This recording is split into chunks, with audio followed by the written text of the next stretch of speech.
आपसे एक सूक्ष्म निवेदन है कि जैसे हमारे मन में विचार आता है कि हमें मोक्ष की तरफ आगे बढ़ना है, हमें यही सिखाया जाता है हमारे धर्म, हमारे संस्कारों में, हमारे आसपास, या जो हम ये धार्मिक और आध्यात्मिक कार्यक्रम करते हैं या इस तरफ हम मुड़ते हैं, उसमें हम अपना योगदान करते हैं, तो उसमें हमें यही कहा जाता है कि आप इससे मोक्ष प्राप्त होता है।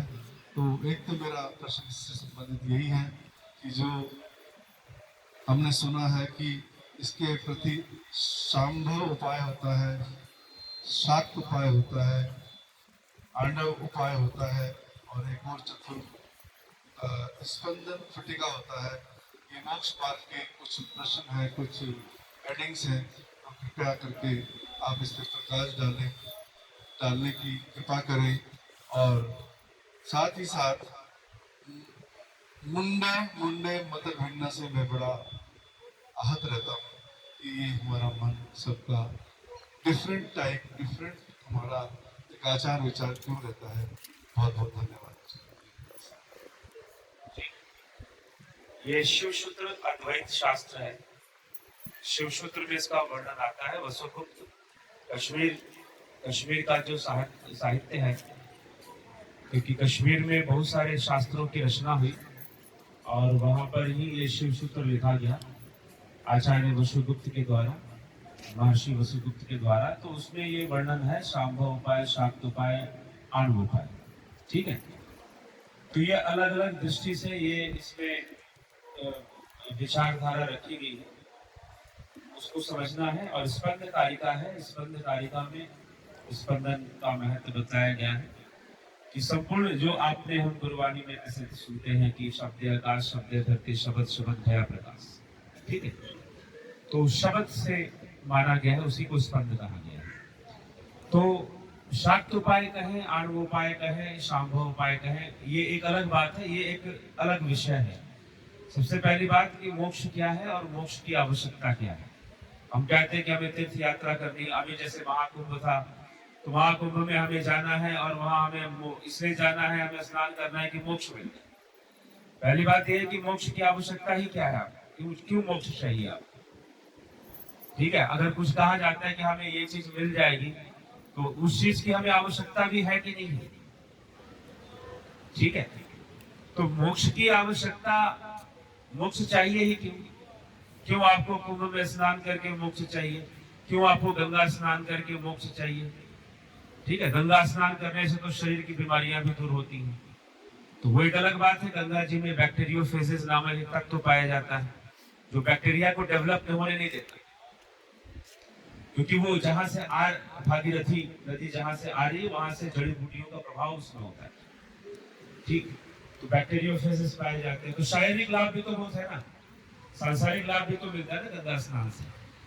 तो लेकिन मोक्ष चाहिए, मोक्ष क्यों चाहिए, किस लिए मोक्ष चाहिए। तो सबसे पहली बात देखिए, खाना चाहिए, भोजन क्यों चाहिए। अगर पेट भरा है तो भोजन चाहिए ही नहीं। अगर मनुष्य को भूख ना लगे तो उसे भोजन नहीं चाहिए। भूख लगती है इसलिए हमें भोजन चाहिए। इसलिए मोक्ष का मतलब है मुक्त होना, स्वतंत्र होना। तो मोक्ष का मतलब मुक्ति है, तो हमें मुक्ति कब चाहिए, जब हमें बंधन समझ में आए। तो इसीलिए जिसको बंधन नहीं समझ में आता उसके लिए मोक्ष नहीं होता, क्योंकि अभी तक तो बंधन को ही समझने में लगा हुआ है, अभी तक तो इंद्रिय सुखों में ही लगा हुआ है, अभी तक तो इंद्रिय सुखों को ही बहुत बढ़िया से एंजॉय करना चाहता है, उसी को लक्ष्य बनाकर चल रहा है। तो इसीलिए जब हमें ये समझ में आएगा कि हम बंधन में हैं, हम बंधन में हैं, जैसे शिव सूत्र में आपने बात की, तो शांभव उपाय, वहां से शिव सूत्र शुरू होता है। तो जब आपने वहां सबसे पहला सूत्र क्या कहता है, ज्ञानम बंधन, ज्ञान बंधन है। कौन सा ज्ञान, इंद्रियों का ज्ञान, इंद्रियों से जो भी ज्ञान हो रहा है वो बंधन। तो ज्ञान को बंधन कहा गया। तो बंधन जब हमें समझ में आएगा कि हम इन रियलिटी हम बंधन में, लिमिटेशंस कितनी है हमारी फिजिकल लिमिटेशंस है कि नहीं, साइकोलॉजिकल लिमिटेशंस है। तो फिजिकल लिमिटेशन तो बहुत ज्यादा है। हम चाहे कि सारा जीवन स्वस्थ रह जाए। लोग प्रयास करते हैं, हम भी यहाँ योग करते हैं स्वस्थ रहने के लिए, आयुर्वेद, लेकिन फिर भी शरीर का एक अपना प्रोसेस, एक डिके प्रोसेस है, वो चल रहा है। वो 30 साल की एज के बाद थोड़ा सा स्पीड पकड़ना शुरू कर देता है, बॉडी डिके तेजी से होनी शुरू होती है, और एज बढ़ता है तो और डिके होनी शुरू होती है। तो इस प्रकार से चल रहा है, उसमें हम बैलेंस बनाने की कोशिश करते हैं, संतुलन बनाने की कोशिश करते हैं, लेकिन हमारे जो भी एक्सपीरियंस है वो सब बंधन में ही तो है ना। अब हमारी दो आंखें हैं, सामने देखती है, पीछे तो नहीं देखती है, और हमको लगता है कि हम तो सब कुछ देख रहे हैं। हम क्या देख रहे हैं? ठीक है, बहुत सारी रेज हैं जो सन से आ रही हैं, उनको हमारी आंखें नहीं देखती, देखती है, नहीं देख सकती। ठीक है, तो हमारी इंद्रियां हमको बंधन में रखती है। हमको भूख लगती है, हम खाना खाते हैं, ये भी तो एक बंधन है। ठीक है, तो ये सारे बंधन इस प्रकार से बंधन बने हुए हैं। तो जब जीवन बंधन युक्त हमें दिखाई देता है कि भाई इस संसार में हमने, एक तो प्रकृति का बंधन है ही, हम खुद भी बहुत सारे बंधन बना लेते हैं, वो हम अपने मुंह से, अपनी आसक्तियों से हम अनेकों बंधन बनाते हैं। तो जब बंधन समझ में आएगा तो मोक्ष समझ में आएगा कि हाँ, हमें मोक्ष की आवश्यकता है। जिसको पता चलेगा कि मैं जेल में हूं, मैं कारागार में हूं, वो सोचेगा कि जेल से बाहर निकलूं। और जिसको अभी जेल को ही देखना है, उसको लग रहा है कि अभी तो मुझे जेल ही देखना है, ये जेल के अंदर क्या क्या चीजें हैं उसी को घूमना है, उसी को देखना है, लेकिन ज्यादा कुछ मिलेगा नहीं, क्योंकि इंद्रियों की अपनी सीमा है, वो क्या दिखा पाएंगे। ठीक है, आप कश्मीर चले जाओगे, हिमाचल चले जाओगे, समुद्र के किनारे चले जाओगे, स्विट्जरलैंड चले जाओगे, क्या देख लोगे विशेष? जो इंद्रियों की क्षमता है उसी में सारी अनुभूतियां होंगी। और जो ह्यूमन प्रॉब्लम है वो भी हर जगह सेम रहना है। ठीक है, चाहे वो जिस रूप में भी आए, ईर्ष्या, द्वेष और सारी चीजें। तो मनुष्य जो है, ये जो बंधन बना हुआ है, उस बंधन को जब हम जान लेते हैं तो हमें मोक्ष प्राप्त होता है, हम मोक्ष की ओर फिर बढ़ते हैं। ठीक, तो हाँ, एक मिनट मैं इसको कंक्लूड कर लूं। तो शांभव उपाय, शाक्त उपाय, आनो उपाय, ये गंभीर विषय है। अब इनका मैं शॉर्ट में बोल देता हूं। शांभव उपाय में शिव, अपने आप को शिवोहम की भावना करने के लिए कहा जाता है, और जो है उससे मोक्ष मार्ग पर लोग बढ़ते हैं। ठीक है, शाक्त उपाय में कुछ टेक्निक्स यूज करते हैं, और प्रकृति को सत्य मानकर जो है वहां पर प्रकृति की शक्तियों का संधान। तो ये एक बात बताता हूं, ये तीन अलग अलग मार्ग नहीं है, इन तीनों को ही करना पड़ता है। शिव सूत्र के अनुसार तीनों को ही फॉलो करना पड़ता है। मातृका चक्र का वर्णन उसमें आ जाएगा। फिर शाक्तोपाय में मातृकाओं को समझना, सूक्ष्म वाइब्रेशंस को समझना, प्रकृति के बंधन को समझना, और फिर उसको खोलना, ये है। आणव उपाय आपको सीधा ध्यान मार्ग पर ले जाता है, सीधा, कि आप अपने मन को अणु के समान बना लो। ठीक है, लेकिन शांभव को भी समझना जरूरी है, शाक्त को भी समझना जरूरी है, और फिर आणव उपाय को भी समझना। ठीक, स्पंदन कारिका या स्पंद कारिका जो है, फिर उसका थोड़ा अलग विषय है, वो और भी डीप कॉन्सेप्ट भी है। तो बहुत ही तो शॉर्ट में हम इसको थोड़ा सा समझते हैं। तो शक्ति को समझना, शांभव मतलब शिव को समझना, मतलब आत्मा को समझना, और आणव उपाय में अपने मन को बहुत ही सूक्ष्म स्तर पे उतारने का प्रयास करना। वो इस तरह से उसमें व्याख्याएं मिलती। ठीक,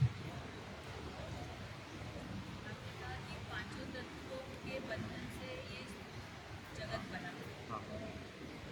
जो बंधन है, बोलिए बोलिए आप। माइक दीजिए ना, ये जो बंधन है, हाँ बिना इस बंधन के तो संसार ही संभव है। हाँ हाँ, ठीक, प्लीज बाइक।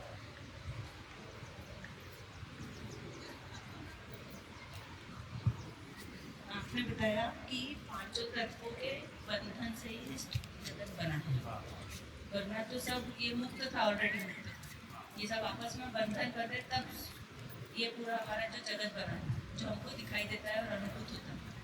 फिर हम मुक्ति की प्रार्थना क्यों करते हैं? नहीं नहीं, फिर से रिपीट कीजिए।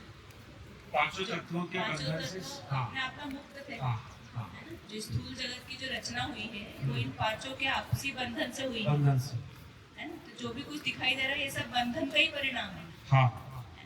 तो फिर हम मुक्ति की प्रार्थना क्यों करते हैं? नहीं, मुक्ति की प्रार्थना जब हमें बंधन महसूस हो। लेकिन बंधन के बिना कुछ भी संभव नहीं है। संसार संभव नहीं, जी, ठीक ना? तो फिर मुक्त क्यों होना है? नहीं, मुक्त इसलिए होना है जब हमें बंधन महसूस हो कि हम बंधन में हैं। तो बंधन करने का काम ही सृष्टिकर्ता ने किया है, हाँ, सृष्टि ने किया है, प्रकृति ने किया है, सही बात है। तो फिर मुक्त क्यों होना है? मुक्त इसलिए होना है जिसको बंधन महसूस होगा उसको मुक्त होना है। जिसको बंधन लग ही नहीं रहा है। जिसको मुक्त होना है हाँ, वो ईश्वर का विद्रोह कर रहा है। नहीं, ईश्वर का विद्रोह नहीं करना, कैसे? क्योंकि ईश्वर ने सृष्टि बनाई नहीं। 9 अध्याय श्रीमद् भगवद गीता 9 अध्याय 10वें से 13वें श्लोक में कृष्ण ने यही कहा क्या कहा? कि मैंने सृष्टि बनाई ही नहीं। मेरी अध्यक्षता में, इन प्रेजेंस ऑफ मी, प्रकृति सब कुछ कर रही है। इसलिए किसी को दुख मिल रहा है, मैं नहीं दे रहा। किसी को सुख मिल रहा है तो वो भी मैं नहीं दे रहा। ठीक है, इसीलिए कर्म की भावना थी। अगर सब कुछ ईश्वर कर रहा है तो कुछ हमें कुछ करने की जरूरत ही नहीं, छोड़ देना जो हो रहा है। लेकिन नहीं, इसलिए वेदों में संकल्प लेने की बात कही। संकल्प लो और कर्म करो। संकल्प क्योंकि प्रकृति में 3 गुण है, सतोगुण, रजोगुण, तमोगुण। तमोगुण रजोगुण बढ़ेगा तो पाप बढ़ेगा। तो इसीलिए कर्म को दिशा देने की जरूरत है। अगर सब कुछ जो हम कहते हैं कि पत्ता पे हिल रहा है तो भगवान हिला रहे हैं, तो कुछ भी करने की जरूरत नहीं। ठीक है, लेकिन आपने कहा कि जो किया है ये सब प्रकृति ने किया है, हाँ, तो मुक्ति जो है प्रकृति के विरुद्ध हुई। नहीं, प्रकृति ही साधन है मुक्ति। प्रकृति ही मुक्ति का साधन है। इसीलिए जिसको मोक्ष प्राप्त करना है उसे जानना क्या है? उसे प्रकृति को ही जानना है।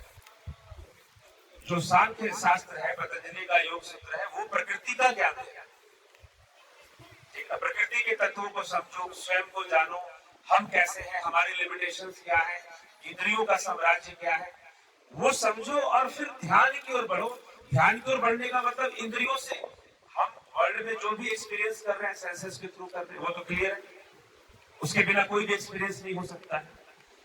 इसीलिए कहा गया कि इस कारण से मिथ्या भी कहा गया, क्योंकि जो भी हो रहा है वो एक तो सबसे पहला फाउंडेशन स्पेस और टाइम का है, दूसरा सेंसेस का है। तो अब इनसे हमें बियॉन्ड जाने की कोशिश करना। यहां योग शुरू होता है, यहां ध्यान शुरू होता है, ये ध्यान। तो इसको कहा गया कि यहां तक कि सिर्फ इंडियन फिलॉसफी में नहीं, कांट की फिलॉसफी में भी ये बात कही गई, और भी कुछ वेस्टर्न फिलोसोफर, कि हमारी जो कॉन्शियसनेस है वो सेंसेस से बायस्ड, प्योर नहीं। हमारी कॉन्शियसनेस क्या है? बायस्ड कॉन्शियसनेस है, सेंसेस से बायस है। तो हमें प्योर कॉन्शियसनेस में जाना है जहां सेंसेस से बायसनेस ना हो। तो ये योग है। तो ये जो प्योर कॉन्शियसनेस जिसको कहा जा रहा है, शुद्ध चेतना जिसको कहा जा रहा है, वही मुक्त चेतना है। तो ध्यान में बस इतना ही करते हैं, ठीक है, कि हम अपनी चेतना को एक ऐसे स्टेट में ले जाते हैं जिसको रियल सेल्फ कहा गया। तो वहां पर फिर लक्ष्य आपकी आत्मा हो जाती है, रियल सेल्फ हो जाती है। यही पतंजलि की स्टार्टिंग में लिख देते थे, दृष्टु स्वरूपे अवस्था।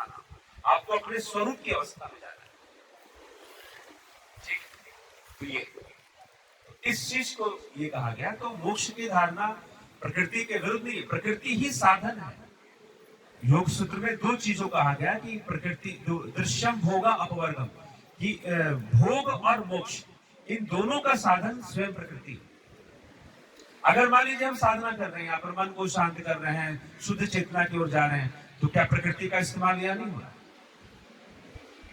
रहा है? अगर हम बीमार पड़ रहे हैं या संसार के भोगों को भोग रहे हैं, तो वहां पर भी प्रकृति है। तो प्रकृति की 2 अवस्थाएं हैं, संतुलित और असंतुलित। असंतुलन ही दुख का कारण है और संतुलन ही सुख का कारण है। तो जो मोक्ष को कहा गया है, मोक्ष को 3 गुणों का संतुलन माना गया है। रजोगुण, तमोगुण, सतोगुण जब पूरे संतुलित हो जाते हैं तो हमारी चेतना शुद्ध होती है, वहां कोई बायसनेस नहीं। नहीं तो संसार में कभी हमारे ऊपर रजोगुण हावी है, कभी सतोगुण हावी है, कभी तमोगुण हावी है। और उसके कारण हमें कर्म, जब हम तमोगुण मतलब इनर्शिया, रजोगुण मतलब एक्शन, जो एक्टिविटी, जो मोशन है, और जो सतोगुण है वो परसेप्शन, नॉलेज, जो हम एक्सपीरियंस कर रहे हैं। इन दोनों को जो एक्सपीरियंस कर रहे हैं, इन दो एनर्जीज को, मोशन और इनर्शिया को, और जो एक्सपीरियंस करने वाली जो पावर है वो सतोगुण, नॉलेज है सतोगुण। ठीक है, तो अब ये तीनों ही बंधन कहे गए, इसलिए ज्ञानम बंधन, ज्ञान को भी बंधन कहा है, क्योंकि सतोगुण ज्ञान का कारक है, एक्सपीरियंस का कारक है। तो ये चीजें जो है प्रकृति ही, अब हम इनसे संसार को अनुभव कर रहे हैं, संसार चल रहा है, प्रकृति यही है। अब इसमें जब इम्बैलेंस होता है, इनर्शिया बहुत ज्यादा बढ़ गया, आलसी हम हो गए बहुत ज्यादा एक ही जगह पर, तो वो तमोगुण बढ़ चुका है हमारे। संसार के प्रति खाओ पियो ऐश करो, ठीक ना, मस्त पड़े रहो, जो नशा कर, तो तमोगुण बहुत बढ़ा हुआ। रजोगुण कॉम्पिटिटिव लाइफ, हमें ये कंपटीशन करना है, हमें दुनिया को दिखाना है, ये करना है, वो करना है, ये कंपटीशन। और सतोगुण मतलब नॉलेज, आदमी ये भी देखना है, दुनिया घूमकर ये भी जानना है, वो भी जानना है, तो ये सतोगुण है। तो नॉलेज को हमें ले जाता है, तो इसमें हमारी लाइफ चलती रहती है, लेकिन इसमें जो बैलेंस बिगड़ता है वो हमें दुखी करता है। फिजिकल में भी हम अगर बीमार पड़ रहे हैं तो बैलेंस बिगड़ रहा है कहीं ना कहीं। टोटल हम क्या कोशिश करते हैं, अपने आप को स्वस्थ रखने के लिए, संतुलित रहने का प्रयास करते हैं। तो अब ये जो योग का मार्ग है वो संतुलन का मार्ग है, कि हम अपने आप को संतुलित करें। तो शरीर के स्तर पर तो योगा प्रैक्टिस, आसन, सूर्य नमस्कार, एक्सरसाइज, ये सब हम करते हैं। तो योग का यही उद्देश्य है, इसलिए कोई भी योगा आसन भी बिना जाने हमें नहीं करना चाहिए, क्योंकि वो बैलेंसिंग के लिए, फिजिकल बैलेंस है। फिर साइकोलॉजिकल बैलेंस में ले आना है। साइकोलॉजिकल बैलेंस में प्राणायाम, प्रत्याहार, फिर ध्यान धारणा, फोकस, ध्यान करें। तो ये फिर योग शास्त्र ये कहता है कि आप और संतुलन को बढ़ाइए, और संतुलन को बढ़ाइए। जब आपके सारे गुण संतुलित हो जाते हैं, आप स्वरूप की अवस्था में चले, आप सेल्फ में चले जाते। तो योग और आदि गुरु शंकराचार्य का अद्वैत शास्त्र ये कहता है कि अपनी आत्मा में स्थित हो जाए, इसलिए वो कहते हैं अहम ब्रह्मास्मि, मतलब कि वो उस परमात्मा को, तो उनका जो परमात्मा है वो तत्व है, वो व्यक्तित्व नहीं है।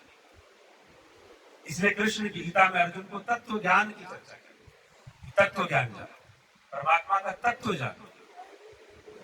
इसका अर्थ ये है कि प्रकृति के जो तीनों गुण हैं उनके संतुलन में रहना चाहिए। बस यही योग का पूरा प्रयास है। उनके परे जाने का नहीं सोचना।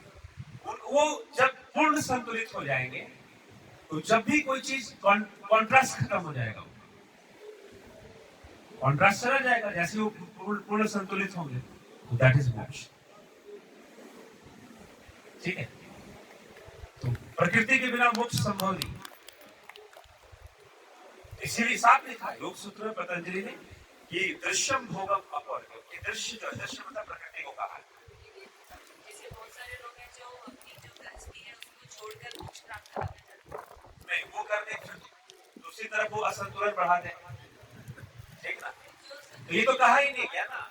ये तो अगर ऐसा होता तो भगवान कृष्ण ने योगियों में सबसे बड़ा एग्जाम्पल राजा जनक का दिया गीता के। उनके अनुसार तो सिर्फ कोई बहुत श्रेष्ठ योगी है तो जनक। कृष्ण को भी वही उपदेश दे रहे हैं, अनाश्रितो कर्म फलम कार्यम कर्म करोति अस सन्यासी च योगी। अनाश्रित होकर कर्म फल के प्रति जो करने योग्य सारे कर्मों को कर रहा है वही सन्यासी, वही योगी। तो हम पढ़ते कहाँ थे? गृहस्थ आश्रम के अंदर रह के बिल्कुल वही प्रयास करना, जो जो कर्तव्य करने हैं उनको पूरा करना आवश्यक है। बिल्कुल करना चाहिए, ठीक है। अनासक्त भाव से वो हमें करते हैं। हमें खुद के संतुलन को बनाना, फिजिकल लेवल पर जितनी भी विद्याएं हैं। अब आप देखो, आप डॉक्टर हैं, मेडिकल साइंस का भी यही उद्देश्य है कि भाई लोग बैलेंस में हैं। मेडिसिन देकर क्या करना, उनको बैलेंस में लाने की कोशिश करना है एज पॉसिबल। ठीक है, नेचर की फोर्स है, वो हमें डिके की ओर ले ही जाती है, लेकिन एक हाँ यहाँ पर फिर कुछ दूसरी बातें हैं कि भाई हाँ, जो योगा है या फिर दूसरे साइकोलॉजिकल साइंसेस हैं, वो साइकोलॉजी का डिस्ट्रॉय को नहीं मानते। वो कहते हैं कि आफ्टर डेथ साइकोलॉजी नहीं बचेगी, सिर्फ बॉडी खत्म। कुछ साइकोलॉजिस्ट, वेस्टर्न साइकोलॉजिस्ट इसको मानते हैं कुछ चीजें। तो हम अपने शरीर को संतुलित और मन को संतुलित, शरीर को संतुलित हम दवाइयों से, औषधि से, योगासन से, एक्सरसाइज से हम करते हैं, लेकिन मन को जब संतुलित करना है तो फिर हमें प्रैक्टिस ध्यान का, धारणा का, धारणा प्रत्याहार से शुरू होगा। प्राणायाम, प्रत्याहार, धारणा, ध्यान, समाधि। तो अपने माइंड को बैलेंस करने के लिए हम इन क्रियाओं को करते हैं, ठीक है। और मन का बैलेंस ही आनंद, जो कहते हैं समाधि का आनंद है, ध्यान का आनंद है, तो वो वही चीज है। कुल मिलाकर हमें योग का उद्देश्य है, हम जीवन में वास्तव में हम लोग सबसे बड़ी समस्या क्या है, हम सुखी होने का प्रयास करते हैं और सुखी, अपने आप को सुखी करने के चक्कर में हम खुद को दुखी करते हैं। बहुत पैसा, बहुत लग्जरी, खूब सुख हो जाए और उसमें हम अपने आप को दुखी करते हैं। लेकिन जीवन का लक्ष्य, अगर आप सुखी होना चाहते हैं तो सुखी होने के सारे प्रयास खत्म कर दीजिए, अपने आप को संतुलित करने का प्रयास कीजिए। संतुलन की खोज करनी, हम अपने आप को बैलेंस में रखने का प्रयास करें तो अपने आप सुखी हो जाएंगे, अपने आप सुखी हो जाएंगे, ठीक है। तो हमें बैलेंस में, और बैलेंस में रखने का प्रयास स्वयं को हमेशा। योग ऐसा नहीं कि आप यहाँ बैठोगे, आसन करोगे तो योग होगा, नहीं। चलते फिरते, खाते पीते हर समय योग होना चाहिए। और वो क्या है कि हमें संतुलित रहने का प्रयास करें, मन से, विचार से, भोजन में भी संतुलन हमारा आए, रहन सहन में संतुलन आए, हर चीज में संतुलन। लेकिन जब हम अत्यधिक सुखी होने का प्रयास करेंगे, अपने आप को बहुत ज्यादा प्लेजर देने का प्रयास करेंगे, तो सुखी होने में हम अपना बैलेंस बिगाड़ देते हैं और दुखी हो जाते हैं। तो आगे से अगर हमें सुखी जीवन जीना है तो हमें संतुलित रहने का प्रयास करना है, ठीक है। तो संतुलन में हमें, और यही योग है, जब हम अपने आप को संतुलित करने का प्रयास करते हैं, तीनों गुण जब संतुलित हो जाते हैं, उनका सारा कॉन्ट्रास्ट खत्म हो जाता है, तो फिर वो अवस्था स्वरूप की अवस्था है, वही आत्म स्थिति है, जिसे कृष्ण समझाते हैं श्रीमद् भगवद गीता में, वही मोक्ष है, ठीक। श्रीमाली जी, नरेश चंद्र श्रीमाली जी मुंबई से हमारे बीच आए, उनका प्रश्न।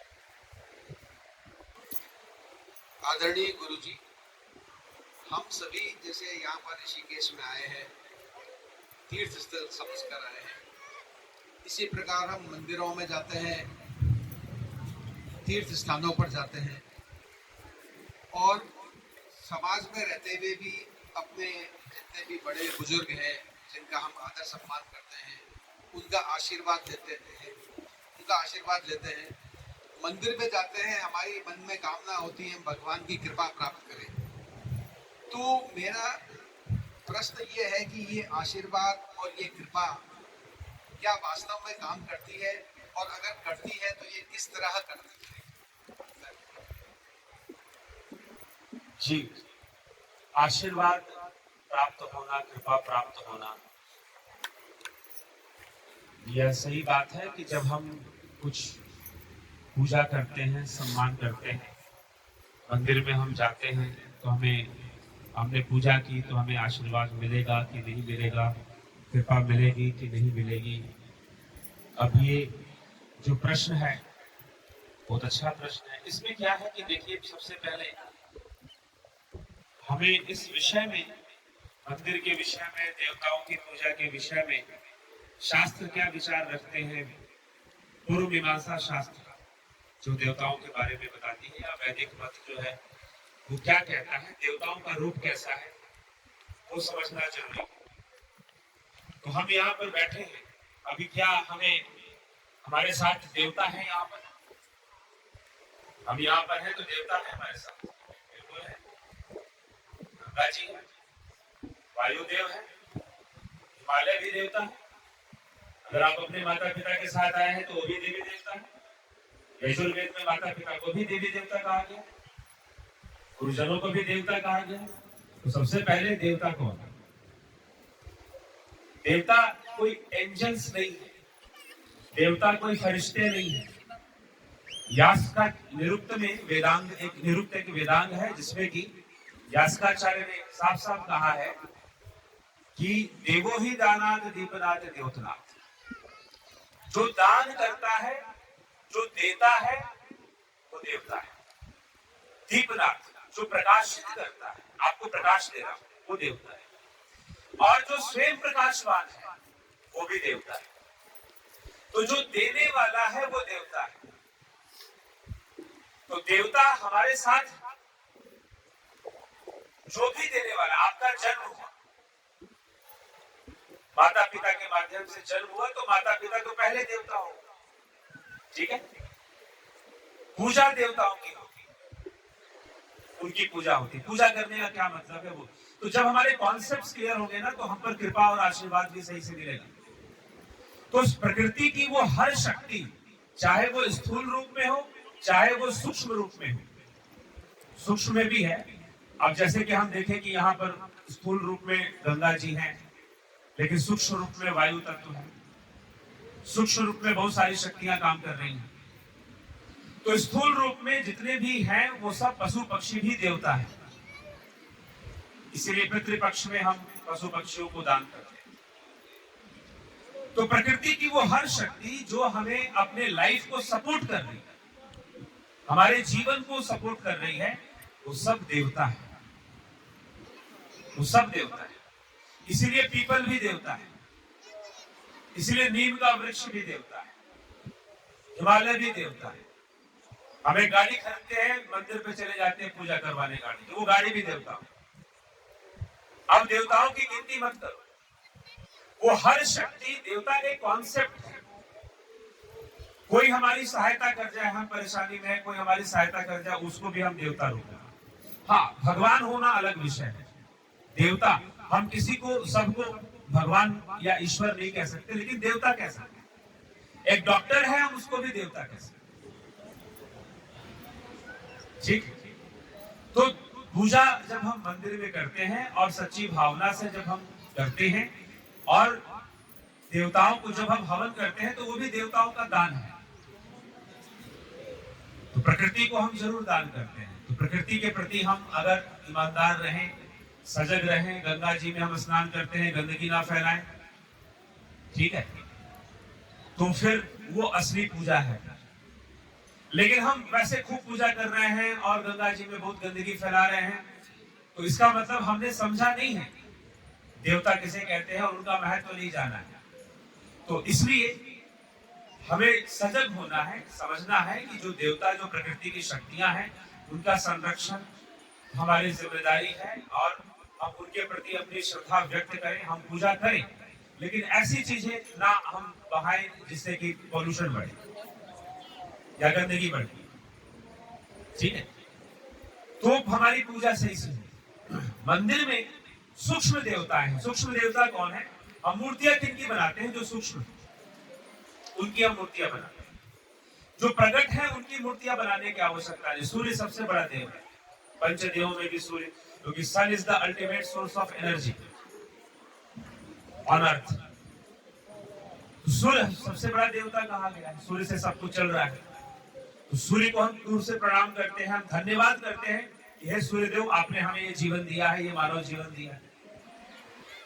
ये वायु तत्व है, ये भी वायु देव है, तो हम सबका धन्यवाद करते हैं और उनको हम कुछ ना कुछ सूक्ष्म रूप में अर्पित करते हैं। अब कुछ सूक्ष्म भावनाएं हैं, जैसे विद्या। अब विद्या तो कोई दिखने वाली चीज नहीं है ना, ये तो सीखने वाली चीज है, हम सीखते हैं। तो विद्या की देवी है सरस्वती, तो अब वो सूक्ष्म हो गई, वो स्थूल में नहीं है। तो जो सूक्ष्म देवी देवता है, उनकी हम भावना लाने के लिए हम मूर्ति बना देते हैं। दुर्गा जी है, वो शक्ति का स्वरूप है, शक्ति भी सूक्ष्म है। लक्ष्मी जी धन का भाव, संपन्नता का भाव। संपन्नता, धन, जो पैसा रखा है बैंक में, वो संपन्नता नहीं। संपन्नता एक मनुष्य की अपनी स्थिति है, तो उसका भाव हमारे जीवन में आए, कोई कमी ना रहे, तो वो धन, तो हम उसकी भावनाओं की वृद्धि करते हैं, और उस भावना की वृद्धि करने के लिए हम मूर्ति बनाते हैं, मंदिर बनाते हैं और वहां पूजा करते हैं। तो इसमें कोई देवता छोटा बड़ा भी नहीं होता। गोबर छोटे चाहे तब रात, सबका अपना अपना महत्व है। जहाँ धन का बात है, जहाँ धन की भावना है वहाँ लक्ष्मी जी है, जहाँ विद्या की भावना है वहाँ सरस्वती जी है, जहाँ शक्ति की भावना है वहाँ दुर्गा जी है, जहाँ विवेक बुद्धि की भावना है वहाँ गणेश जी है। ठीक है। जहां पर दया करुणा वहां विष्णु जी है, जहां पर योग है, मुक्ति का मार्ग है वहां शिव है, जहां सृष्टि हो रही है वहां ब्रह्मा है। ठीक है। इनमें कोई छोटा बड़ा नहीं है। इसीलिए पूर्व मीमांसा शास्त्र सभी देवताओं के प्रति कर्म करने के लिए कहता है कि आप इन्होंने आपको दिया है, आप इनको वापस करो। तो इसीलिए प्रकृति को हम क्या दान दे सकते हैं, वो हमें देना चाहिए। तो जब हम हवन करते हैं तो अग्नि को देवताओं का मुख मानकर दान ही करते हैं। हवन का मतलब ये नहीं कि लकड़ी जलाया कोई अग्नि प्रकट कर दी, नहीं। जो आपका घर का अन्न है वो हवन सामग्री में मिलना चाहिए। लोग काला तेल चावल वगैरह मिलाते हैं, पंच अन्न भी मिलाते हैं, 5 प्रकार के अन्न भी मिलाते हैं और फिर वो हवन करते हैं। तो हवन करने का मतलब हम देवताओं को दान करते हैं। तो ये विषय है। तो जब इस भावना के साथ जब ये बात समझ में आ जाए कि हमें कर्म करना है, हमें प्रकृति से बहुत कुछ मिल रहा है और हमें प्रकृति को देना भी है, देने की भावना हमें रखनी है। और इस भावना से जब हम पूजा करते हैं, मंदिर जाते हैं और श्रद्धा अर्पित करते हैं, वहां पर यह भी नहीं है कि हम जाकर प्रदर्शन में हमने दे दिया। भावना श्रद्धा नहीं। कुछ लोग ऐसे जिनको कोई श्रद्धा भावना नहीं, वो नाम अनाउंस हो जाएगा कि हमने लाख रुपए यहाँ दे दी, अपनी दूसरा उद्देश्य से देते, तो वो सही भावना नहीं। हाँ, सही में समाज का कुछ अच्छा काम हो, धर्म का कुछ अच्छा काम हो, प्रकृति के प्रति हम अपना जो भी हमें मिला है हम उसको अर्पित करें। और जो भी हमारे माता पिता हैं तो माता पिता का हमें दान करना चाहिए। उन्होंने हमें, तो ये मनुष्य ही है और सनातन धर्म ही है जहाँ ऐसी भावना है कि मातृ पितृ देवो भव कहकर हम जब वो बुजुर्ग होते हैं हम उनकी सेवा करें, तभी वो ऋण चुकेगा। तो ये जब हम भावना रहेगी तो हम प्रकृति के ऋणी हैं, हम उसको वापस करें। तो वो जो कर्म है वह पूजा का कर्म है और वो हमें करना चाहिए। और उस भावना से जब की जाती है, उस श्रद्धा से जब की जाती है तो मांगने की जरूरत नहीं पड़ती, अपने आप मिलता है। फिर वो आशीर्वाद, वो कृपा, वो अपने आप मिलता है। ठीक। बाकी तो मनुष्य अपने प्रारब्ध को भोगता है। तो ये चीज है। तो अपने आप हम पर कृपा होती है, आशीर्वाद होता है, वो हमें अवश्य मिलता है। लेकिन अगर हमने लेने की भावना रखी, सिर्फ छीनने की भावना रखी कि हमें संसार से लेना है, प्रकृति से सिर्फ लेना है, हालांकि वो ले पाएगा ऐसा भी नहीं, वो छीनेगा तो प्रकृति भी उससे छीनेगी, फिर दुख आएगा जीवन, कष्ट आएगा जीवन। ठीक है। देने की भावना रखते हैं हम तो फिर हम निश्चय ही प्रकृति से बिना मांगे बहुत कुछ मिलना शुरू हो जाता है। लेकिन पिछले कई कर्म संस्कार प्रारब्ध जुड़ा हुआ है सबके साथ, तो सुख दुख जीवन में चलता रहता है। इसीलिए अंततः, जैसे कि छोटी सी बात कहूंगा कि पाप आपसे एक सूक्ष्म निवेदन है कि जैसे हमारे मन में विचार आता है कि हमें मोक्ष की तरफ आगे बढ़ना है, हमें यही सिखाया जाता है हमारे धर्म, हमारे संस्कारों में, हमारे आसपास, या जो हम ये धार्मिक और आध्यात्मिक कार्यक्रम करते हैं या इस तरफ हम मुड़ते हैं, उसमें हम अपना योगदान करते हैं, तो उसमें हमें यही कहा जाता है कि आप इससे मोक्ष प्राप्त होता है। तो एक तो मेरा प्रश्न इससे संबंधित यही है कि जो हमने सुना है कि इसके प्रति सांभव उपाय होता है, शाक्त उपाय होता है, आंडव उपाय होता है और एक और चतुर्थ स्पंदन फटिका होता है। ये मोक्ष मार्ग के कुछ प्रश्न हैं, कुछ हेडिंग्स हैं, तो कृपया करके आप इस पर प्रकाश डालने की कृपा करें। और साथ ही साथ मुंडे मत भिड़ना से मैं बड़ा आहत रहता हूँ कि ये हमारा मन सबका डिफरेंट हमारा एक आचार विचार क्यों रहता है। बहुत बहुत धन्यवाद। ये शिवसूत्र अद्वैत शास्त्र है। शिवसूत्र में इसका वर्णन आता है। वसुगुप्त कश्मीर का जो साहित्य है, क्योंकि कश्मीर में बहुत सारे शास्त्रों की रचना हुई और वहाँ पर ही ये शिवसूत्र लिखा गया आचार्य वसुगुप्त के द्वारा। महर्षि वसुगुप्त के द्वारा। तो उसमें ये वर्णन है शांभव उपाय, शाक्त उपाय, आणव उपाय। ठीक है, तो ये अलग अलग दृष्टि से ये इसमें विचारधारा रखी गई है, उसको समझना है। और स्पंद कारिका है, स्पंद कारिका में स्पंदन का महत्व बताया गया है कि संपूर्ण जो आपने हम गुरुवाणी में ऐसे सुनते हैं कि शब्द आकाश, शब्द धरती, शब्द शब्द भया प्रकाश। ठीक है, तो शब्द से माना गया है, उसी को स्पंद कहा गया है। तो शाक्त उपाय कहें, आणव उपाय कहें, शांभव उपाय कहें, ये एक अलग बात है, ये एक अलग विषय है। सबसे पहली बात कि मोक्ष क्या है और मोक्ष की आवश्यकता क्या है।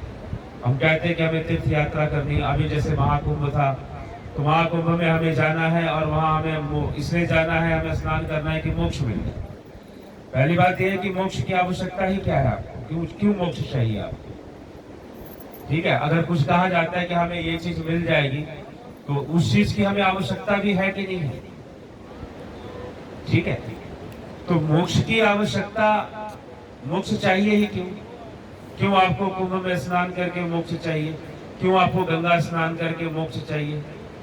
ठीक है, गंगा स्नान करने से तो शरीर की बीमारियां भी दूर होती हैं, तो वो एक अलग बात है। गंगा जी में बैक्टीरियोफेजेस नामक एक तत्व पाया जाता है जो बैक्टीरिया को डेवलप होने नहीं देता, क्योंकि वो जहां से भागीरथी नदी जहां से आ रही है, वहां से जड़ी बूटियों का प्रभाव उसमें होता है।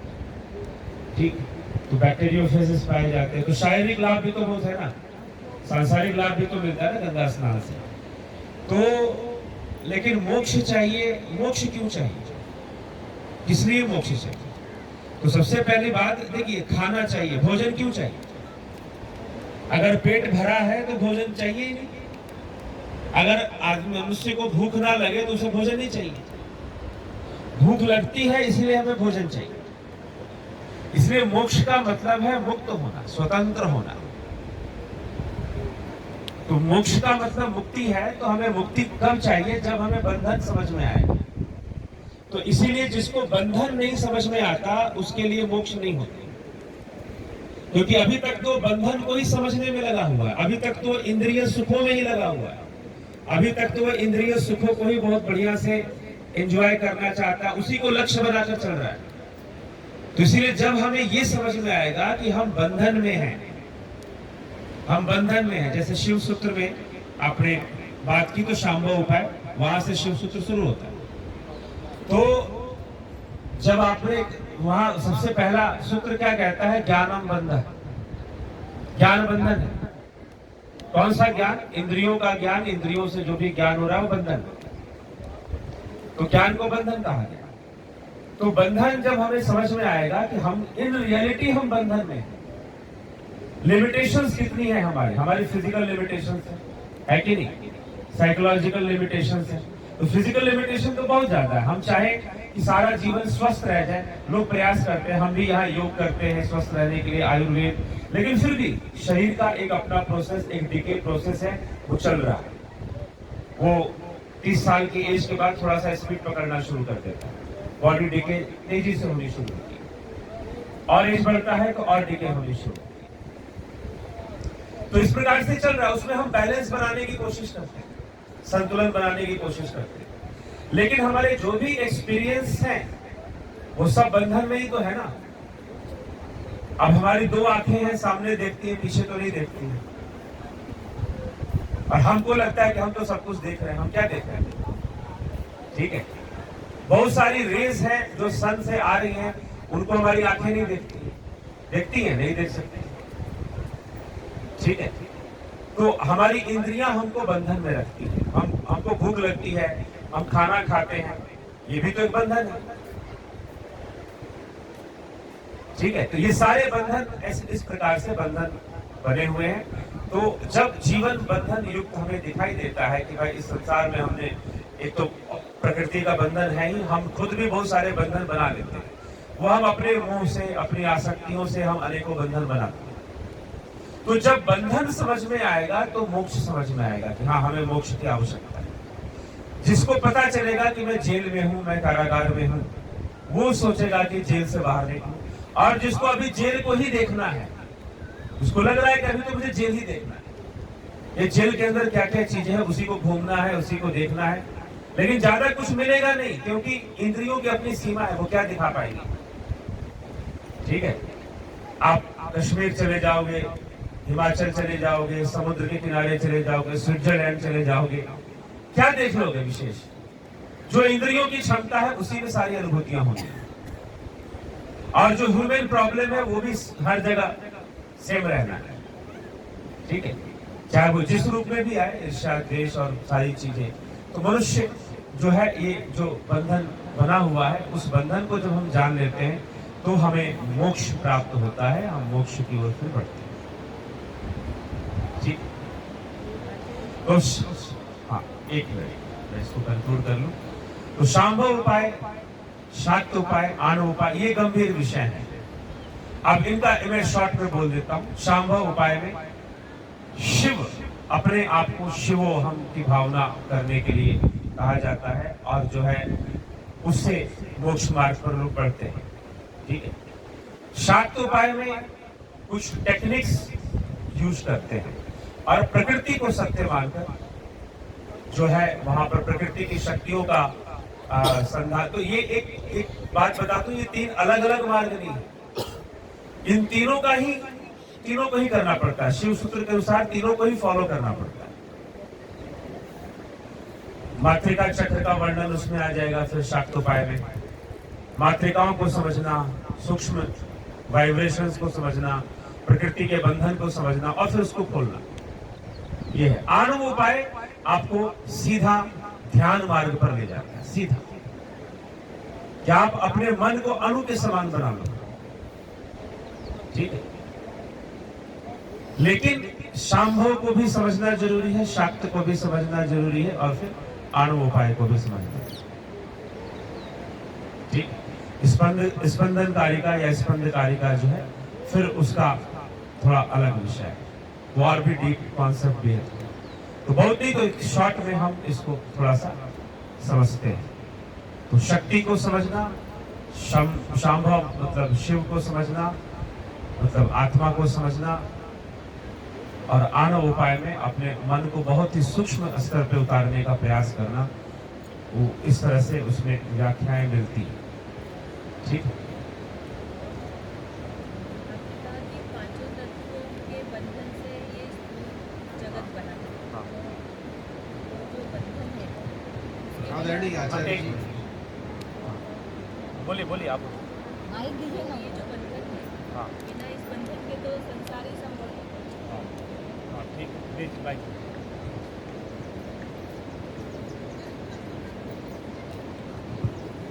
आपने बताया कि पांचों तत्वों के बंधन से ये जगत बना है, वरना तो सब ये मुक्त था, ऑलरेडी मुक्त था। ये सब आपस में बंधन कर रहे, तब ये पूरा हमारा जो जगत बना है, जो हमको दिखाई देता है और अनुभूत होता है, तो फिर हम मुक्ति की प्रार्थना क्यों करते हैं? नहीं, फिर से रिपीट कीजिए। पांचों तत्वों के पांचों बंधन से, तत्व हाँ अपने आप में मुक्त थे, हाँ हाँ, है ना? जो स्थूल जगत की जो रचना हुई है, वो इन पांचों के आपसी बंधन से हुई है, बंधन से, है ना? तो जो भी कुछ दिखाई दे रहा है, ये सब बंधन का ही परिणाम है, हाँ। है ना? तो फिर हम मुक्ति की प्रार्थना क्यों करते हैं? नहीं, मुक्ति की प्रार्थना जब हमें बंधन महसूस हो, लेकिन बंधन के बिना कुछ भी संभव नहीं है। संसार संभव नहीं। जी, ठीक ना? तो फिर मुक्त क्यों होना है? नहीं, मुक्त इसलिए होना है जब हमें बंधन महसूस हो कि हम बंधन में हैं। तो बंधन करने का काम ही सृष्टिकर्ता ने किया है, हाँ, सृष्टि ने किया है, प्रकृति ने किया है, सही बात है। तो फिर मुक्त क्यों होना है? मुक्त इसलिए होना है, जिसको बंधन महसूस होगा उसको मुक्त होना, जिसको बंधन लग ही नहीं रहा है। जिसको मुक्त होना है, हाँ, वो ईश्वर का विद्रोह कर रहा है। नहीं, ईश्वर का विद्रोह नहीं करना है, कैसे? क्योंकि ईश्वर ने सृष्टि बनाई नहीं है। 9 अध्याय श्रीमद् भगवद गीता 9 अध्याय 10वें से 13वें श्लोक में कृष्ण ने यही कहा क्या कहा? कि मैंने सृष्टि बनाई ही नहीं, मेरी अध्यक्षता में, इन प्रेजेंस ऑफ मी, प्रकृति सब कुछ कर रही है। इसलिए किसी को दुख मिल रहा है, मैं नहीं दे रहा, किसी को सुख मिल रहा है तो वो भी मैं नहीं दे रहा। ठीक है, इसीलिए कर्म की भावना देगी। अगर सब कुछ ईश्वर कर रहा है तो कुछ हमें कुछ करने की जरूरत ही नहीं, छोड़ देना है जो हो रहा है। लेकिन नहीं, इसलिए वेदों में संकल्प लेने की बात कही गई, संकल्प लो और कर्म करो। संकल्प क्योंकि लिया। प्रकृति में 3 गुण है, सतोगुण, रजोगुण, तमोगुण। तमोगुण रजोगुण बढ़ेगा तो पाप बढ़ेगा। तो इसीलिए कर्म को दिशा देने की जरूरत है। अगर सब कुछ जो हम कहते हैं कि पत्ता पे हिल रहा है तो भगवान हिला रहे हैं, तो फिर कुछ भी करने की जरूरत नहीं। ठीक है। लेकिन आपने कहा कि जो किया है ये सब प्रकृति ने किया है, हाँ, तो मुक्ति जो है वो प्रकृति के विरुद्ध हुई। नहीं, प्रकृति ही साधन है मुक्ति का। प्रकृति ही मुक्ति का साधन है। इसीलिए जिसको मोक्ष प्राप्त करना है उसे जानना क्या है, उसे प्रकृति को ही जानना है। जो सांख्य शास्त्र है, पतंजलि का योग सूत्र है, वो प्रकृति का ज्ञान है। ठीक है, प्रकृति के तत्वों को समझो, स्वयं को जानो, हम कैसे हैं, हमारी लिमिटेशंस क्या है, इंद्रियों का साम्राज्य क्या है, वो समझो और फिर ध्यान की ओर बढ़ो। ध्यान की ओर बढ़ने का मतलब इंद्रियों से हम वर्ल्ड में जो भी एक्सपीरियंस कर रहे हैं सेंसेस के थ्रू कर रहे हैं, वो तो क्लियर है, उसके बिना कोई भी एक्सपीरियंस नहीं हो सकता है। इसीलिए कहा गया कि इस कारण से मिथ्या भी कहा गया, क्योंकि जो भी हो रहा है वो एक तो सबसे पहला फाउंडेशन स्पेस और टाइम का है, दूसरा सेंसेस का है। तो अब इनसे हमें बियॉन्ड जाने की कोशिश करना, यहां योग शुरू होता है, यहां ध्यान शुरू होता है, ये ध्यान है। तो इसको कहा गया कि यहां तक कि सिर्फ इंडियन फिलॉसफी में नहीं, कांट की फिलॉसफी में भी ये बात कही गई, और भी कुछ वेस्टर्न फिलोसोफर, कि हमारी जो कॉन्शियसनेस है वो सेंसेस से बायस्ड है, प्योर नहीं। हमारी कॉन्शियसनेस क्या है? बायस्ड कॉन्शियसनेस है, सेंसेस से बायस है। तो हमें प्योर कॉन्शियसनेस में जाना है जहां सेंसेस से बायसनेस ना हो। तो ये योग है। तो ये जो प्योर कॉन्शियसनेस जिसको कहा जा रहा है, शुद्ध चेतना जिसको कहा जा रहा है, वही मुक्त चेतना है। तो ध्यान में बस इतना ही करते हैं, ठीक है? हम अपनी चेतना को एक ऐसे स्टेट में ले जाते हैं जिसको रियल सेल्फ कहा गया। तो वहां पर फिर लक्ष्य आपकी आत्मा हो जाती है, रियल सेल्फ हो जाता है। यही पतंजलि स्टार्टिंग में लिख देते हैं, तद दृष्टु स्वरूपे अवस्थाना, आपको अपने स्वरूप की अवस्था में जाना है। ठीक है? तो ये तो इस चीज को ये कहा गया। तो मोक्ष की धारणा प्रकृति के विरुद्ध नहीं है, प्रकृति ही साधन है।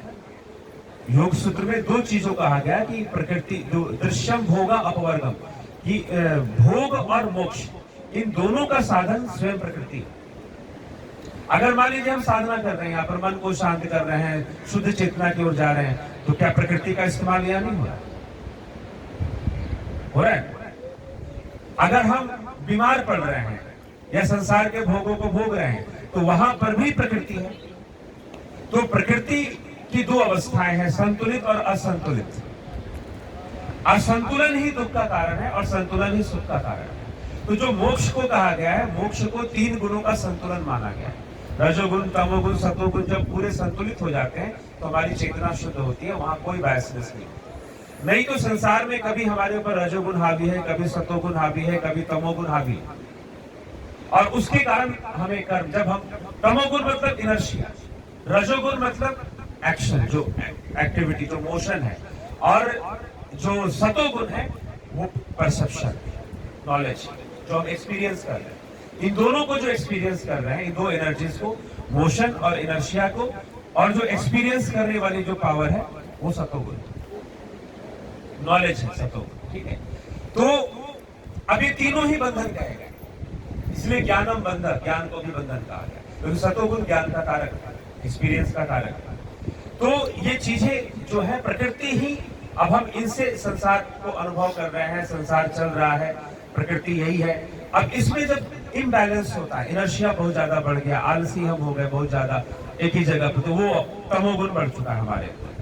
संसार के प्रति खाओ पियो ऐश करो, ठीक ना, मस्त पड़े रहो, जो नशा कर ले, तो तमोगुण बहुत बढ़ा हुआ। रजोगुण कॉम्पिटिटिव लाइफ, हमें ये कंपटीशन करना है, हमें दुनिया को दिखाना है, ये करना है, वो करना है, ये कंपटीशन। और सतोगुण मतलब नॉलेज, आदमी ये भी देखना है, दुनिया घूमकर ये भी जानना है, वो भी जानना है, तो ये सतोगुण है। तो नॉलेज को हमें ले जाता है। तो इसमें हमारी लाइफ चलती रहती है, लेकिन इसमें जो बैलेंस बिगड़ता है वो हमें दुखी करता है। फिजिकल में भी हम अगर बीमार पड़ रहे हैं तो बैलेंस बिगड़ रहा है कहीं ना कहीं। टोटल हम क्या कोशिश करते हैं? अपने आप को स्वस्थ रखने के लिए संतुलित रहने का प्रयास करते हैं। तो अब ये जो योग का मार्ग है वो संतुलन का मार्ग है कि हम अपने आप को संतुलित करें। तो शरीर के स्तर पर थ्रू योगा प्रैक्टिस, आसन, सूर्य नमस्कार, एक्सरसाइज, ये सब हम करते हैं। तो योग का यही उद्देश्य है, इसलिए कोई भी योगा आसन भी बिना जाने हमें नहीं करना चाहिए, क्योंकि वो बैलेंसिंग के लिए, फिजिकल बैलेंस है। फिर साइकोलॉजिकल बैलेंस हमें ले आना है। साइकोलॉजिकल बैलेंस में प्राणायाम, प्रत्याहार, फिर ध्यान, धारणा, फोकस, ध्यान करें। तो ये फिर योग शास्त्र ये कहता है कि आप और संतुलन को बढ़ाइए, और संतुलन को बढ़ाइए। जब आपके सारे गुण संतुलित हो जाते हैं, आप स्वरूप की अवस्था में चले, आप सेल्फ में चले। तो योग और आदि गुरु शंकराचार्य का अद्वैत शास्त्र ये कहता है कि अपनी आत्मा में स्थित हो जाए, इसलिए वो कहते हैं अहम ब्रह्मास्मि। मतलब कि वो उस परमात्मा को, तो उनका जो परमात्मा है वो तत्व है, वो व्यक्तित्व नहीं है। इसलिए कृष्ण की गीता में अर्जुन को तत्व ज्ञान की चर्चा करते, तत्व ज्ञान जाना, परमात्मा का तत्व जाना। इसका अर्थ ये है कि प्रकृति के जो तीनों गुण हैं उनके संतुलन में रहना चाहिए। बस यही योग का पूरा प्रयास है। उनके परे जाने का नहीं सोचना। वो जब पूर्ण संतुलित हो जाएंगे, तो जब भी कोई चीज कॉन्ट्रास्ट खत्म हो जाएगा, कॉन्ट्रास्ट चला जाएगा, जैसे वो पूर्ण संतुलित होंगे, दैट इज मोक्ष। ठीक है, तो प्रकृति के बिना मोक्ष संभव नहीं। इसीलिए साफ लिखा है योग सूत्र में पतंजलि ने कि दृश्यम भोगम अपवर्ग्यम, कि दृश्य जो है, दृश्य मतलब प्रकृति को कहा है। जैसे बहुत सारे लोग हैं जो अपनी जो गृहस्थी है उसको छोड़कर मोक्ष प्राप्त करना चाहते हैं। नहीं, वो कर दे, फिर दूसरी तरफ वो असंतुलन बढ़ा देंगे। ठीक ना, तो ये तो कहा ही नहीं गया ना। ये तो अगर ऐसा होता तो भगवान कृष्ण ने योगियों में सबसे बड़ा एग्जाम्पल राजा जनक का दिया, गीता का। उनके अनुसार तो से कोई बहुत श्रेष्ठ योगी है तो जनक। कृष्ण को भी वही उपदेश दे रहे हैं, अनाश्रितो कर्म फलम कार्यम कर्म करोति ऐसा सन्यासी च योगी। अनाश्रित होकर कर्म फल के प्रति जो करने योग्य सारे कर्मों को कर रहा है, वही सन्यासी, वही योगी। तो हम पढ़ते कहाँ थे? तो गृहस्थ आश्रम के अंदर रह के बिल्कुल वही प्रयास करना, जो कर्तव्य करने हैं उनको पूरा करना आवश्यक है। बिल्कुल करना चाहिए। ठीक है, अनासक्त भाव से वो हमें करते हैं। हमें खुद के संतुलन को बनाना, फिजिकल लेवल पर जितनी भी विद्याएं हैं। अब आप देखो, आप डॉक्टर हैं, मेडिकल साइंस का भी यही उद्देश्य है कि भाई लोग बैलेंस में हैं। मेडिसिन देकर क्या करना, उनको बैलेंस में लाने की कोशिश करना एज पॉसिबल। ठीक है, नेचर की फोर्स है, वो हमें डिके की ओर ले ही जाती है। लेकिन एक हाँ, यहाँ पर फिर कुछ दूसरी बातें हैं कि भाई हाँ, जो योगा है या फिर दूसरे साइकोलॉजिकल साइंसेस हैं, वो साइकोलॉजी का डिस्ट्रॉय को नहीं मानते। वो कहते हैं कि आफ्टर डेथ साइकोलॉजी नहीं बनती, सिर्फ बॉडी खत्म। कुछ साइकोलॉजिस्ट, वेस्टर्न साइकोलॉजिस्ट इसको मानते हैं कुछ चीजें। तो हम अपने शरीर को संतुलित और मन को संतुलित, शरीर को संतुलित हम दवाइयों से, औषधि से, योगासन से, एक्सरसाइज से हम करते हैं। लेकिन मन को जब संतुलित करना है तो फिर हमें प्रैक्टिस ध्यान का, धारणा का, धारणा प्रत्याहार से शुरू होगा। प्राणायाम, प्रत्याहार, धारणा, ध्यान, समाधि। तो अपने माइंड को बैलेंस करने के लिए हम इन क्रियाओं को करते हैं। ठीक है, और मन का बैलेंस ही आनंद, जो कहते हैं समाधि का आनंद है, ध्यान का आनंद है, तो वो वही चीज है। तो कुल मिलाकर हमें योग का उद्देश्य है, हम जीवन में वास्तव में हम लोग सबसे बड़ी समस्या क्या है, हम सुखी होने का प्रयास करते हैं और सुखी, अपने आप को सुखी करने के चक्कर में हम खुद को दुखी करते हैं। बहुत पैसा, बहुत लग्जरी, खूब सुख हो जाए और उसमें हम अपने आप को दुखी करते हैं। लेकिन जीवन का लक्ष्य, अगर आप सुखी होना चाहते हैं तो सुखी होने के सारे प्रयास खत्म कर दीजिए, अपने आप को संतुलित करने का प्रयास कीजिए। संतुलन की खोज करनी, हम अपने आप को बैलेंस में रखने का प्रयास करें तो अपने आप सुखी हो जाए, अपने आप सुखी हो जाए। ठीक है, तो हमें बैलेंस में, और बैलेंस में रखने का प्रयास स्वयं को हमेशा। योग ऐसा नहीं कि आप यहाँ बैठोगे, आसन करोगे तो योग होगा, नहीं। चलते फिरते, खाते पीते हर समय योग होना चाहिए। और वो क्या है कि हमें संतुलित रहने का प्रयास करना है। मन से, विचार से, भोजन में भी संतुलन हमारा आए, रहन सहन में संतुलन आए, हर चीज में संतुलन। लेकिन जब हम अत्यधिक सुखी होने का प्रयास करेंगे, अपने आप को बहुत ज्यादा प्लेजर देने का प्रयास करेंगे, तो सुखी होने में हम अपना बैलेंस बिगाड़ देते हैं और दुखी हो जाते हैं। तो आगे से अगर हमें सुखी जीवन जीना है तो हमें संतुलित रहने का प्रयास करना है, ठीक है। तो संतुलन में हमें, और यही योग है, जब हम अपने आप को संतुलित करने का प्रयास करते हैं, तीनों गुण जब संतुलित हो जाते हैं, उनका सारा कॉन्ट्रास्ट खत्म हो जाता है, तो फिर वो अवस्था स्वरूप की अवस्था है, वही आत्म स्थिति है, जिसे कृष्ण समझाते हैं श्रीमद् भगवद गीता में, वही मोक्ष है। ठीक। श्रीमाली जी, नरेश चंद्र श्रीमाली जी मुंबई से हमारे बीच आए हैं, उनका प्रश्न।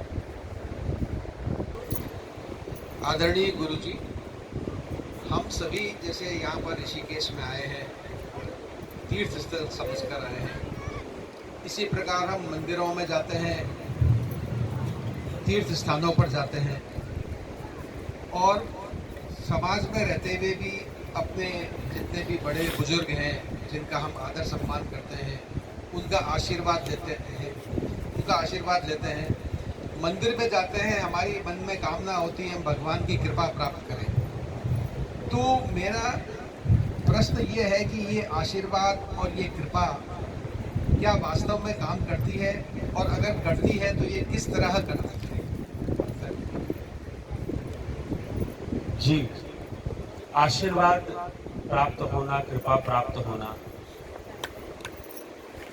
यह सही बात है कि जब हम कुछ पूजा करते हैं, सम्मान करते हैं, मंदिर में हम जाते हैं, तो हमने पूजा की तो हमें आशीर्वाद मिलेगा कि नहीं मिलेगा, कृपा मिलेगी कि नहीं मिलेगी।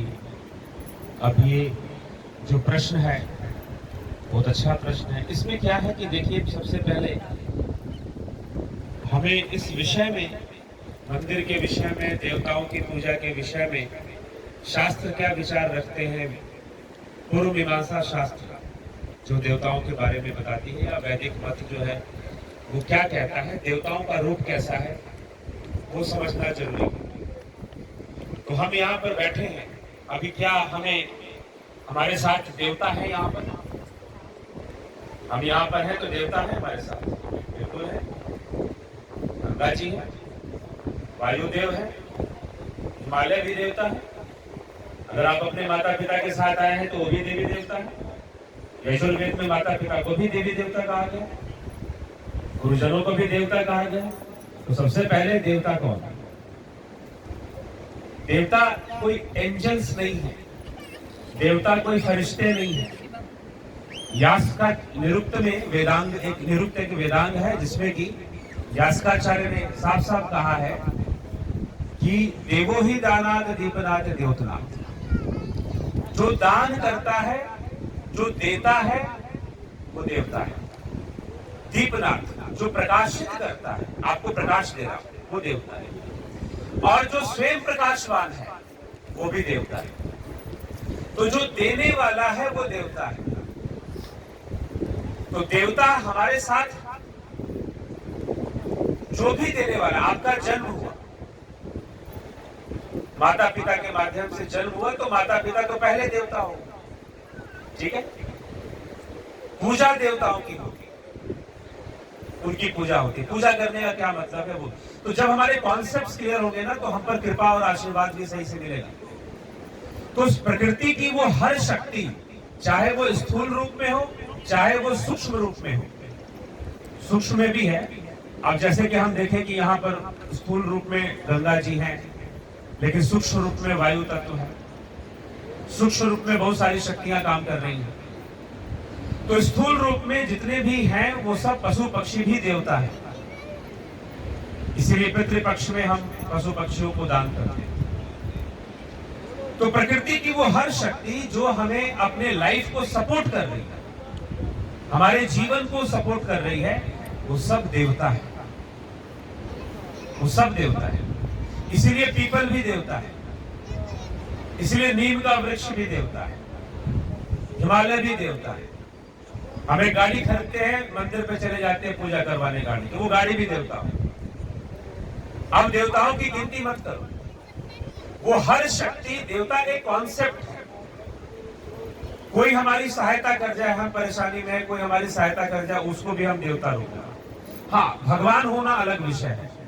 देवता हम किसी को, सबको भगवान या ईश्वर नहीं कह सकते, लेकिन देवता कह सकते हैं। एक डॉक्टर है, हम उसको भी देवता कह सकते हैं। ठीक। तो पूजा जब हम मंदिर में करते हैं और सच्ची भावना से जब हम करते हैं, और देवताओं को जब हम हवन करते हैं, तो वो भी देवताओं का दान है। तो प्रकृति को हम जरूर दान करते हैं। तो प्रकृति के प्रति हम अगर ईमानदार रहें, सजग रहें, गंगा जी में हम स्नान करते हैं, गंदगी ना फैलाएं, ठीक है, तो फिर वो असली पूजा है। लेकिन हम वैसे खूब पूजा कर रहे हैं और गंगा जी में बहुत गंदगी फैला रहे हैं, तो इसका मतलब हमने समझा नहीं है देवता किसे कहते हैं और उनका महत्व नहीं जाना है।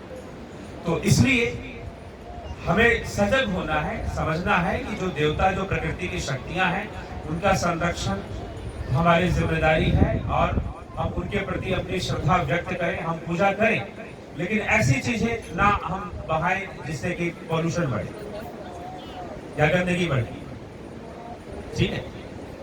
तो हमारी पूजा सही से हो। मंदिर में सूक्ष्म देवता है। सूक्ष्म देवता कौन है? हम मूर्तियां किनकी बनाते हैं? जो सूक्ष्म, उनकी हम मूर्तियां बनाते हैं। जो प्रकट है उनकी मूर्तियां बनाने की आवश्यकता है। सूर्य सबसे बड़ा देव है, पंचदेवों में भी सूर्य, क्योंकि sun is the ultimate source of energy on earth. सूर्य सबसे बड़ा देवता कहा गया है, सूर्य से सब कुछ चल रहा है। तो सूर्य को हम दूर से प्रणाम करते हैं, हम धन्यवाद करते हैं कि हे सूर्यदेव, आपने हमें ये जीवन दिया है, ये मानव जीवन दिया है। ये वायु तत्व है, ये भी वायु देव है, तो हम सबका धन्यवाद करते हैं और उनको हम कुछ ना कुछ सूक्ष्म रूप में अर्पित करते हैं। अब कुछ सूक्ष्म भावना है, जैसे विद्या। अब विद्या तो कोई दिखने वाली चीज नहीं है ना, ये तो सीखने वाली चीज है, हम सीखते हैं। तो विद्या की देवी है सरस्वती, तो अब वो सूक्ष्म हो गई, वो स्थूल में नहीं है। तो जो सूक्ष्म देवी देवता है, उनकी हम भावना लाने के लिए हम मूर्ति बना देते हैं। दुर्गा जी है, वो शक्ति का स्वरूप है, शक्ति भी सूक्ष्म है। लक्ष्मी जी धन का भाव, संपन्नता का भाव। संपन्नता, धन, जो पैसा रखा है बैंक में, वो संपन्नता नहीं। संपन्नता एक मनुष्य की अपनी स्थिति है, तो उसका भाव हमारे जीवन में आए, कोई कमी ना रहे, तो वो धन, तो हम उसकी भावनाओं की वृद्धि करते हैं। और उस भावना की वृद्धि करने के लिए हम मूर्ति बनाते हैं, मंदिर बनाते हैं और वहां पूजा करते हैं। तो इसमें कोई देवता छोटा बड़ा भी नहीं होता। गोबर छोटे कहे तब राधु, सबका अपना अपना महत्व है। जहां धन का बात है, जहां धन की भावना है, वहां लक्ष्मी जी है। जहां विद्या की भावना है, वहां सरस्वती जी है। जहां शक्ति की भावना है, वहां दुर्गा जी है। जहां विवेक बुद्धि की भावना है, वहां गणेश जी है,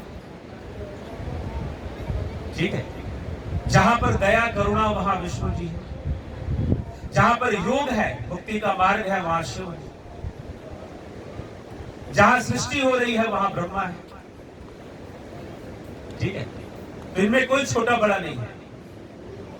इसीलिए पूर्व मीमांसा शास्त्र सभी देवताओं के प्रति कर्म करने के लिए कहता है कि आप, इन्होंने आपको दिया है, आप इनको वापस करो।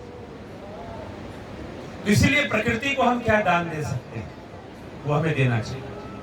तो जब हम हवन करते हैं तो अग्नि को देवताओं का मुख मानकर दान ही करते हैं। हवन का मतलब ये नहीं कि लकड़ी जलाया, कोई अग्नि प्रकट कर दी, नहीं। जो आपका घर का अन्न है वो हवन सामग्री में मिलना चाहिए।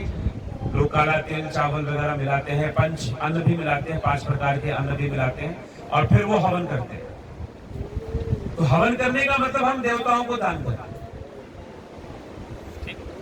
तो ये विषय है। तो जब इस भावना के साथ, जब ये बात समझ में आ जाए कि हमें कर्म करना है, हमें प्रकृति से बहुत कुछ मिल रहा है और हमें प्रकृति को देना भी है, देने की भावना हमें रखनी है, और इस भावना से जब हम पूजा करते हैं, मंदिर जाते हैं और श्रद्धा अर्पित करते हैं, वहां पर यह भी नहीं है कि हम जाकर प्रदर्शन में हमने दे दिया।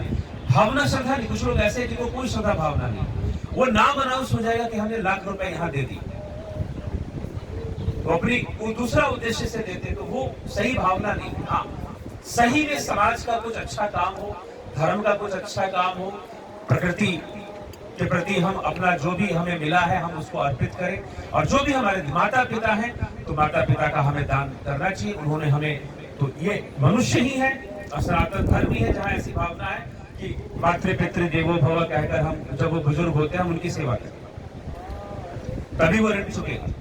तो ये जब हम भावना रहेंगे तो हम प्रकृति के ऋणी हैं, हम उसको वापस करें, तो वो जो कर्म है वह पूजा का कर्म है और वो हमें करना चाहिए। और उस भावना से जब की जाती है, उस श्रद्धा से जब की जाती है, तो मांगने की जरूरत नहीं पड़ती, अपने आप मिलता है। फिर वो आशीर्वाद, वो कृपा, वो अपने आप मिलता है। जी, बाकी तो मनुष्य अपने प्रारब्ध को भोगता है, तो ये चीज है। तो अपने आप हम पर कृपा होती है, आशीर्वाद होता है, वो हमें अवश्य मिलता है। लेकिन अगर हमने लेने की भावना रखी, सिर्फ छीनने की भावना रखी कि हमें संसार से लेना है, प्रकृति से सिर्फ लेना है, हालांकि वो ले पाएगा ऐसा भी नहीं, वो छीनेगा तो प्रकृति भी उसे छीनेगी, तो दुख आएगा जीवन, कष्ट आएगा जीवन। ठीक है, देने की भावना रखते हैं हम, तो फिर हम निश्चय ही प्रकृति से बिना मांगे बहुत कुछ मिलना शुरू हो जाता है। लेकिन पिछले कई कर्म संस्कार प्रारब्ध जुड़ा हुआ है सबके साथ, तो सुख दुख जीवन में चलता रहता है। इसीलिए अंततः, जैसे कि छोटी सी बात कहूंगा कि पाप भी बड़ा प्राकृतिक है, पाप भी बड़ा प्राकृतिक है। हाँ, लेकिन इंटेंशनली हमें कोई पाप करना नहीं चाहिए। लेकिन हम कहें कि हम पूर्णतः पाप से बच जाएंगे, ये भी संभव नहीं। ठीक है, पूर्णतः हम बच जाएंगे ये भी संभव नहीं। जाने अनजाने में हमसे गलतियां होती रहती, कई बार हमें जानबूझकर किसी को कष्ट देना ही पड़ता है। ठीक, ये भी होता है। तो इसलिए हमें, तो ये चीज है। इसलिए अब क्या है, अब निष्काम कर्मियों का मार्ग भगवान ने दिखा दिया कि तुम ज्यादा इसका टेंशन ही मत लो, पाप पुण्य का निष्काम भावना से करो। तो कुल मिलाकर पुण्य भी बंधन का काम करता है, पाप भी बंधन का काम करता है। ठीक, यही है, पुण्य सुख कारक है, पाप दुख कारक है। लेकिन जब तक हम शरीर में हैं तो कर्म के अलावा कोई विकल्प है नहीं, कर्म तो करना है। क्षण मात्र के लिए भी कोई कर्म का त्याग नहीं कर सकता। तो इसीलिए तन्मे मनः शिव संकल्प वस्तु, संकल्प शिव संकल्पों को धारण करके हमें कर्म परायण बने रहना चाहिए, और हमें प्रकृति के प्रति, देवताओं के प्रति जो हमें दान पुण्य करना करते रहना चाहिए। ठीक, ओम तत्सत। सुना है किसी को तो, या फिर चला जाए? ठीक है, तो अभी हम लोग चलिए एक प्रश्न ले लेते हैं। आसाम से हमारे बीच टिकेन सोमवा जी आए हैं, आसाम कार्बिलोंग से। आचार्य जी, मोक्ष कितने प्रकार के हैं? मोक्ष देखिए, बताइए। दो तरह की मुक्ति बताई गई है, जीवन मुक्ति, विदेह मुक्ति। ठीक, मोक्ष वैसे एक ही है, दो नहीं है। बस एक में है कि आप एक में एक बंधन से मुक्त हो गए, दूसरा बंधन उसमें रहता है। जैसे कि स्थूल बंधन से मुक्त हो गए तो सूक्ष्म बंधन रहता है। वो सूक्ष्म, जैसे इसी चीज को महर्षि पतंजलि ने दो तरह से समझाया, संप्रज्ञात समाधि, असंप्रज्ञात समाधि, ऐसे बताया। ठीक है, तो एक स्थूल से आप मुक्त हुए, आपका लेवल राइज हो गया, आपकी कॉन्शियसनेस में जो फिजिकल बायसनेस थी वो खत्म हो गई। ठीक है, लेकिन सूक्ष्म रूप से उसमें कुछ चीजें हैं, अभी बायसनेस है उसके अंदर, तो सूक्ष्म रूप से है वो, तो उसको हम कह सकते हैं जीवन मुक्ति। फिर अंत में विदेह मुक्ति, पूर्ण मोक्ष, निर्बीज, वो जो मैंने कहा कि तीनों गुण पूर्णता सम अवस्था में चले जाए, वहां कोई कॉन्ट्रास्ट नहीं होगा। जब कोई कॉन्ट्रास्ट नहीं होगा तो कोई डिजायर्स नहीं, क्योंकि तीन गुण ही तो डिजायर्स पैदा करती है। ठीक है, तो बस यही दो प्रकार की मुक्ति। तो जीवन मुक्ति जो अवतारी पुरुष होते हैं, सिद्ध पुरुष होते हैं, वो जीवन मुक्त होते हैं। लेकिन ब्रह्म स्थित होना, पूर्ण मोक्ष होना, वो बात की चीज है। फिर उनकी जन कल्याण की भी इच्छा जब नहीं रहती है तो वो अपने आप को आत्मा में लीन कर देते हैं, ब्रह्म में लीन कर देते हैं। तो ब्रह्म सारी इच्छाओं से परे, भावातीत है, त्रिगुणातीत है। ठीक है, तो वो पूर्ण मोक्ष फिर उसको कहा इस तरह से। ठीक, ठीक है दीपक जी।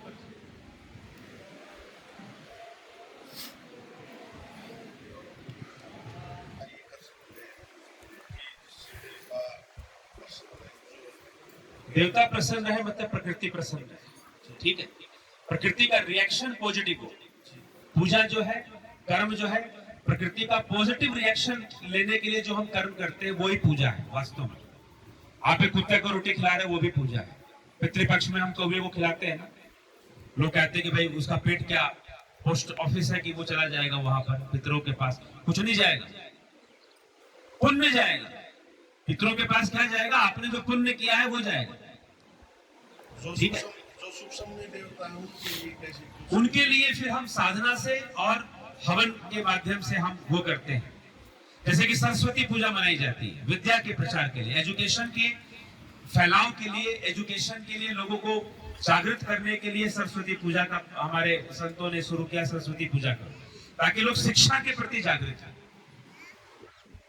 ठीक है। दुर्गा पूजा नारी के सम्मान के प्रति जागृत होना, नारी शक्ति के प्रति जागृत होना,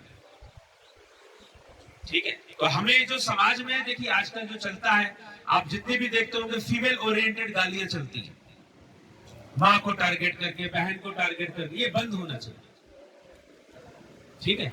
इससे आप जो है प्रकृति को हानि पहुंचाते हैं। तो ये जो चीज है इससे हमें सुधार लाना चाहिए और बदलाव लाना चाहिए। तो ये सब जब हम करेंगे तो प्रकृति हमसे प्रसन्न होगी, प्रकृति का सम्मान करना। इसका मतलब ये भी नहीं है कि कोई नुकसान पहुंचाने वाली चीज आ गई तो हम उससे बचने का प्रयास ना करें। उससे हमें बचना भी है, उससे हमें रोकना भी है। रोकने के लिए हमें उसको थोड़ा सा हिंसा करना है तो रोकने के लिए हिंसा भी जरूरी हो जाता है, धर्म रक्षा के लिए, ठीक है। तो ये चीज है। लेकिन देवता या प्रकृति का हम पॉजिटिव रिएक्शन लें तो प्रकृति को, जो हमें प्रकृति दे रही है उसको हम वापस लौटाएं। और जो सूक्ष्म देवता है उनकी भावना करने से, जैसे कि विद्या की भावना करने से विद्या की वृद्धि होती है, धन की भावना करना, और उस भावना की वृद्धि करने का तरीका है हवन करना।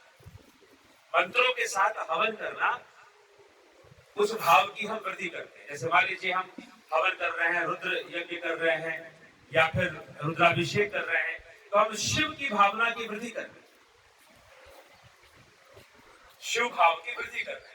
मंत्रोच्चारण करके, रुद्राष्टक का पाठ करके, हवन कर हम उस भावना की, सरस्वती जी की पूजा कर रहे हैं, हवन कर रहे हैं, तो उस भावना की हम वृद्धि कर रहे हैं। धन की पूजा कर रहे हैं तो क्या होगा? वहां पर लॉ ऑफ अट्रैक्शन काम करेगा, ठीक है, उस भावना की वृद्धि करने से। तो हमें भावना की वृद्धि करनी होती है, तो इसलिए हम पूजा करते हैं, मंत्र का सहारा लेते हैं भावनाओं को एकाग्र करने के लिए, ठीक है। तो उस तरह से फिर हम उनकी पूजा या उनको प्रसन्न करते हैं, ठीक है, ठीक है। तो इसी के साथ सब लोग हाथ जोड़ लें, सर्व सुखी हो ऐसी कामना करते हुए, सर्वे भवन्तु सुखिनः, सर्वे सन्तु निरामया, सर्वे भद्राणि पश्यन्तु मा कश्चित् दुःखभाग् भवेत्। ओम शांति शांति शांति। सुखी बसे संसार सब, दुखिया रहे न कोई, इच्छा हम सब की यही भगवन पूरी होए। दूध पूत धन धान्य सब, कभी किसी को ना हो, दूध पूत धन धान्य से वंचित रहे न कोई। सबका भला करो भगवान, सबका सब विधि हो कल्याण, सबका भला करो भगवान, सबका सब विधि हो कल्याण। बोले सियावर रामचंद्र की, उमापति महादेव की, पवन सुत हनुमान की, माँ जगदम्बे भवानी की, बोलो गौ माता की, गंगा मैया की, भारत माता की जय जय। वीर बजरंगी, हर हर महादेव। ठीक है, जय श्री राम।